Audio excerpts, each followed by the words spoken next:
Le rendez-vous est donné à Mondovi, une commune italienne située à 80 km de Turin.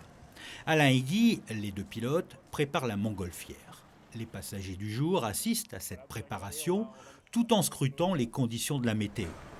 Ça va être un vol, on va jouer avec le sol, on va faire des ascenseurs, ce qu'on appelle. C'est bien les ascenseurs. Direction ensuite un champ pour la mise en place de la montgolfière.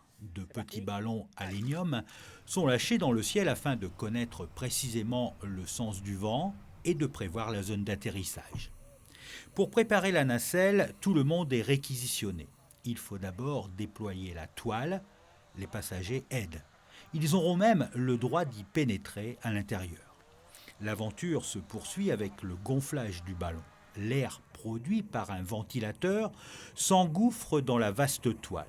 Un brûleur, sorte de gros chalumeau, propage l'air chaud dans le ballon. La préparation d'un ballon, c'est, si on prend son temps, c'est 1 heure.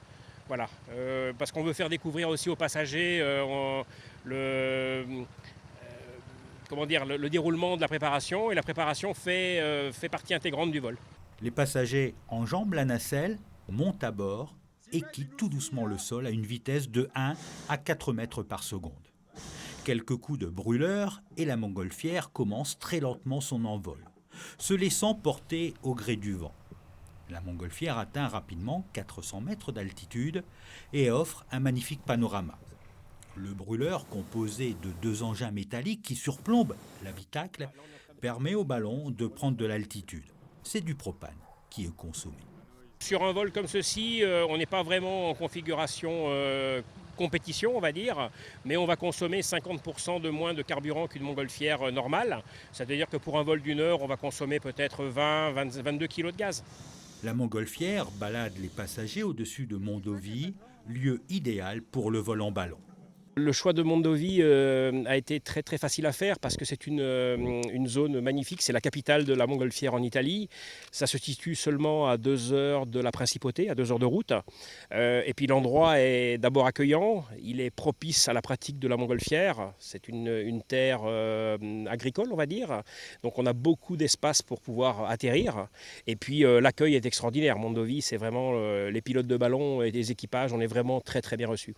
Il y a le climat aussi qui doit jouer beaucoup. Absolument. On a la particularité géographique de Mondovi fait que nous sommes entourés au sud, tout autour de Mondovi, il y a les Alpes. Donc on est dans un microclimat qui est vraiment propice. En basse couche, on a très très peu de vent et c'est très, très plaisant pour la pratique du ballon et pour faire partager notre passion aux personnes qui désirent découvrir ce qu'est la montgolfière. Dans les airs, pas de sensation forte, pas de sensation de vertige, mais un grand silence, interrompu par les quelques poussées de brûleurs pour reprendre de l'altitude. Tout l'art de piloter une montgolfière, c'est de gérer la température à l'intérieur de l'enveloppe, on a besoin d'une amplitude de température différente pour pouvoir monter ou descendre. C'est-à-dire que l'air chaud étant plus léger que l'air froid, donc on réchauffe l'air qui est contenu dans l'enveloppe pour avoir une portance qui est créée. Et si on veut redescendre, on soupape, on refroidit ce ballon qui va naturellement alors redescendre. Tout l'art, tout l'art et cette gestion qui n'est pas toujours évidente parce qu'il y a un temps d'inertie avec le ballon. C'est pas comme une voiture où dès qu'on appuie sur une pédale de frein, ça freine. Dès qu'on donne un coup de volant, ça tourne. Un ballon, on chauffe, on attend, rien ne se passe et puis d'un coup, hop, il réagit. Alain, le chef pilote, joue les hommes de l'air depuis toujours. Parachutiste, pilote d'avion et d'ULM, il découvre la montgolfière à la fin des années 80 et crée les aéronautes de Monaco 20 ans plus tard. On est à 300 mètres, j'ai 5 km/h de vent qui me ramène sur la ville. On va carrément peut-être aller sur la vieille ville. Nous sommes à bord de la montgolfière écologique Jeeper. C'est la montgolfière avec laquelle nous avons décollé. Nous avons eu le privilège de décoller de la place du Palais l'année dernière et de réaliser cette première mondiale de la traversée des Alpes par le sud. C'est une montgolfière écologique, c'est-à-dire que c'est une montgolfière qui consomme très peu de carburant, très peu d'énergie, parce qu'elle est isolée. C'est un prototype.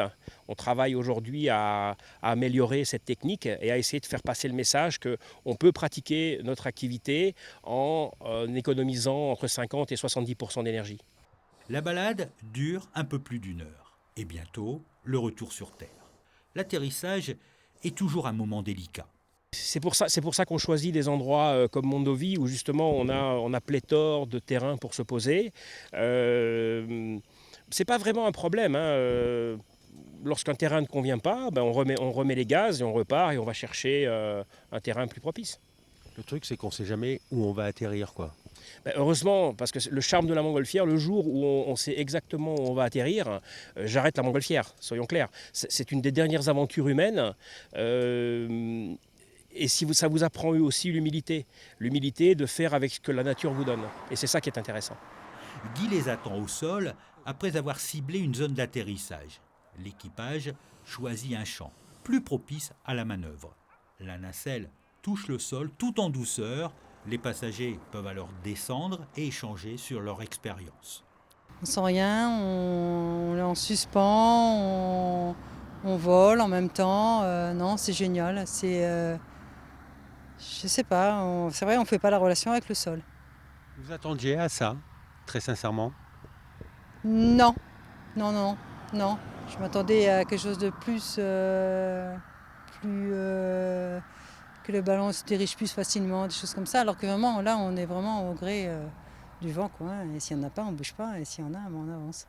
Magnifique. Le silence, la sérénité, on monte, de la puissance malgré tout, parce que lorsqu'on commence à mettre un petit peu de gaz et de flamme, ça monte très très vite, ça descend très très vite, une amplitude incroyable, quelquefois impressionnante et inquiétante, mais c'est serein, c'est génial, vraiment, j'ai adoré. Place ensuite au pliage et au rangement du matériel. Voilà, vous m'aidez avec en ramenant la voile. Mission accomplie, un quart d'heure plus tard. Une petite coupe est servie pour fêter ce baptême en montgolfière. C'est une tradition aussi chez les aéronautes. Après chaque vol, on trinque.